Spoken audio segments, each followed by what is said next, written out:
10 ಕೋಟಿ ನಮ್ಮ clients unlisted ಫಂಡ್ಸ್ಗಳಲ್ಲಿ invest ಮಾಡಿದ್ದಾರೆ. ಅವ್ರು ಎಲ್ಲಿ ಇನ್ವೆಸ್ಟ್ ಮಾಡಬೇಕು ಅನ್ನೋದು ಆ ರಿಸರ್ಚ್ಗಳು ನಾವು ಮಾಡಿಬಿಡ್ತೀವಿ, ಅವ್ರಿಗೆ ಲೈಫ್ ಈಸಿ ಆಗಲಿ ಅಂತ ಅಂದ್ಬಿಟ್ಟು. ಸಾಧಾರಣವಾಗಿ ನಾವು ಹೆಚ್ಚಿಗೆ ಈ ಫೀಸ್ ಈ ಜಾಗದಲ್ಲಿ ರಿಸ್ಕ್ ತೊಗೊಳ್ಳಲ್ಲ. ಇಲ್ಲಿ ರಿಸ್ಕ್ ಇರೋದ್ರಿಂದನೇ ನಾವು ಆಲ್ರೆಡಿ ರೂಲ್ ಹಾಕ್ಬಿಟ್ವಿ, 10% ಮೇಲೆ ನೀವು ಹಣ ಹಾಕಂಗಿಲ್ಲ, ಯಾಕಂದ್ರೆ ಹೆಚ್ಚು ಕಮ್ಮಿ ಆದರೆ ಜಾಸ್ತಿ ಡ್ಯಾಮೇಜ್ ಆಗಬಾರ್ದು ಅಂತ.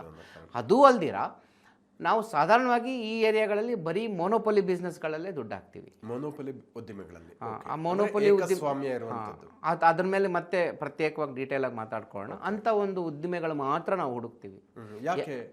ಯಾಕೆಂದ್ರೆ ಅಲ್ಲಿ ರಿಸ್ಕ್ ಕಡಿಮೆ, ರಿಸ್ಕ್ ಇರೋ ಜಾಗದಲ್ಲಿ ರಿಸ್ಕ್ ಕಡಿಮೆ ಇರೋ ಕಂಪನಿಗಳು. ಅಲ್ಲಿ ಅವುಗಳಿಗೆ ಕಾಂಪಿಟೇಷನ್ ಇರಲ್ಲ, ಅವಳಂದ್ರೆ ಏಕಮಾದ್ವಿತೀಯ ಅನ್ನೋ ತರ ಇರುತ್ತೆ, ಅವರೇ ಇರುತ್ತೆ, ಅವ್ರದೇ ಸಾಮ್ರಾಜ್ಯ ಇರುತ್ತೆ, ಬೇರೆಯವ್ರಿಗೆ ಎಂಟ್ರಿಗೆ ಅವಕಾಶ ಇರಲ್ಲ, ಕೆಳಗೆ ಬೀಳುವಂಥ ಸನ್ನಿವೇಶಗಳು ಬಹಳ ಕಡಿಮೆ ಇರುತ್ತವೆ.